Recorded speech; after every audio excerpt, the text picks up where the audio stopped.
এই হত্যাকাণ্ডের সাথে জড়িত শেখ হাসিনা, ফজলে নূর তাপস, শেখ সেলিম আর তাদের অনেক লোক আছে যাদের সাথে কমপ্লিসিট। আমি ক্ষমা চেয়ে নিলাম, বলে দিলাম এটা সত্য। আর ওই নাটক সাজানো এই রহস্যময় আমরা চাই না। সাবেক প্রধানমন্ত্রী এই সরাসরি এখানে জড়িত। আসসালামু আলাইকুম ভাই ব্রাদার, কি খবর সবার? দর্শক, শেখ হাসিনা 2009 সালে ক্ষমতা আসার পর 2009 সালের ফেব্রুয়ারিতে 57 জন বিডিআর অফিসারকে হত্যা করেছিল। সেই 57 জনের ভিতরে একজন হচ্ছেন মেজর জেনারেল শাকিল আহমেদ। তার ছেলে এবার মুখ খুলেছেন। তো তার ছেলে শেখ হাসিনা, ফজলে নূর তাপস এবং শেখ সেলিম, জাহাঙ্গীর কবির নানক সহ এরকম কয়েকজনের নাম সরাসরি তিনি মিডিয়ায় আজকে প্রকাশ করেছেন যে এরা আমার বাবা অথবা 57 জন সেনা অফিসারকে হত্যা করার পিছনে এরা জড়িত আছে। সরাসরি নাম তিনি মিডিয়াতে বলে দিয়েছেন। আজকে চলুন আমরা তার ছেলের মেজর জেনারেল শাকিল আহমেদের ছেলের সাক্ষাৎকার আমরা শুনে সেপরে কথা বলবো। 25শে ফেব্রুয়ারি 2009 সাল কি নির্মমভাবে হত্যা করেছে আসলে বলতে তো কষ্ট হয়।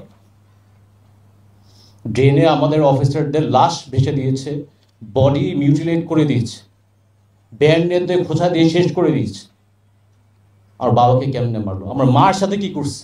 আসলে আমি সরাসরি বলে দিই, পৃথিবীর ইতিহাসে আমার মনে হয় না কোনো ইভেন্ট হয়েছে যেখানে একটা সিটিং প্রধানমন্ত্রী একটা বিদেশি রাষ্ট্রের সাথে ষড়যন্ত্র করে বাংলাদেশের রাজধানীর বুকে 57 সেনা অফিসার হত্যা করে। এই কারণে আমরা শহীদ সেনা দিবস দাবি করছি। এটার মধ্যে কিন্তু অনেক ইতিহাস, অনেক ইনফরমেশন কিন্তু এখনো প্রকাশ করা হয় নাই। আর ট্রায়ালের কথা একটা কথা বলি, তদন্তের কথা বলি। 15 বছরের ট্রায়াল তদন্ত আমরা মানি না, কারণ প্রধান যে হত্যাকারীর যে নির্দেশ দিয়েছেন সে তখন ক্ষমতায়, গণভবনে, সংসদে। খুনি কি আর নিজের বিচার করবে? মুখ বন্ধ করে দেখতে হয়েছে কেমনে সে তদন্ত ম্যানিপুলেট করলো, ট্রায়াল ম্যানিপুলেট করলো, ডাল ভাতের কথা বললো, ওই কথা বললো, নীরবতা পালন করে সহ্য করতে হয়েছে। আমরা সুষ্ঠু তদন্ত এখন দাবি করছি, সুষ্ঠু ট্রায়াল দাবি করছি। আকান সাহেবের মতো লোক না যে তদন্ত করে আওয়ামী লীগের নমিনেশন চেয়ে বসছে। আসলে বলেই দিই, মরলে মরছে, ডাজন্ট ম্যাটার। এই হত্যাকাণ্ডের সাথে জড়িত শেখ হাসিনা, ফজলে নূর তাপস, শেখ সেলিম আর তাদের অনেক লোক আছে যাদের সাথে কমপ্লিসিট। আমি ক্ষমা চেয়ে নিলাম, বলে দিলাম এটা সত্য। আর ওই নাটক সাজানো এই রহস্যময় আমরা আর চাই না। সাবেক প্রধানমন্ত্রী এই সরাসরি এখানে জড়িত। তাদের আইনের আওতায় আনার দাবিটা আমরা জানাচ্ছি। আর আমি ধন্যবাদ জানাতে চাই এই নতুন প্রজন্মের মুক্তিযোদ্ধা,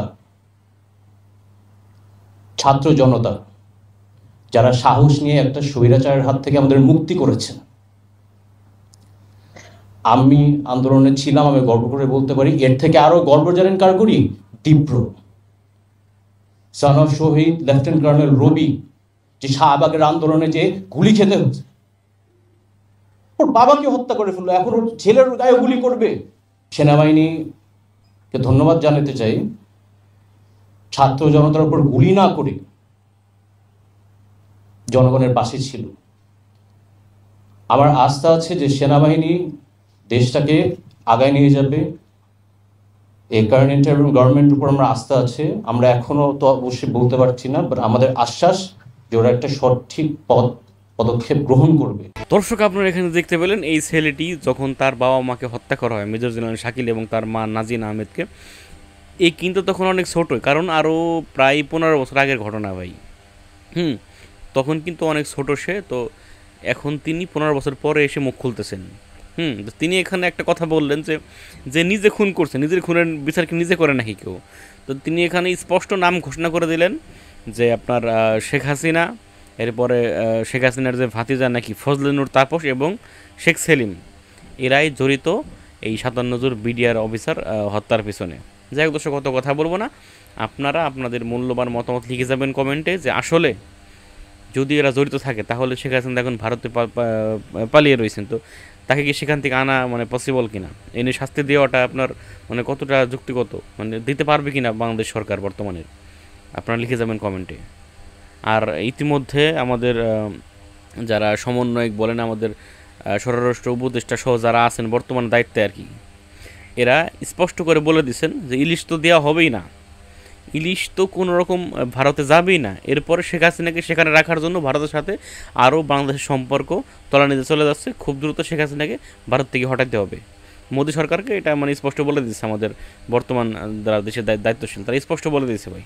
যাই হোক দর্শক, কী হবে আল্লাহ জানে, আপনারা আপনাদের মতো লিখে যাবেন কমেন্ট, আর সামনে কী হবে একটু ধারণা দিয়ে যাবেন কমেন্টে।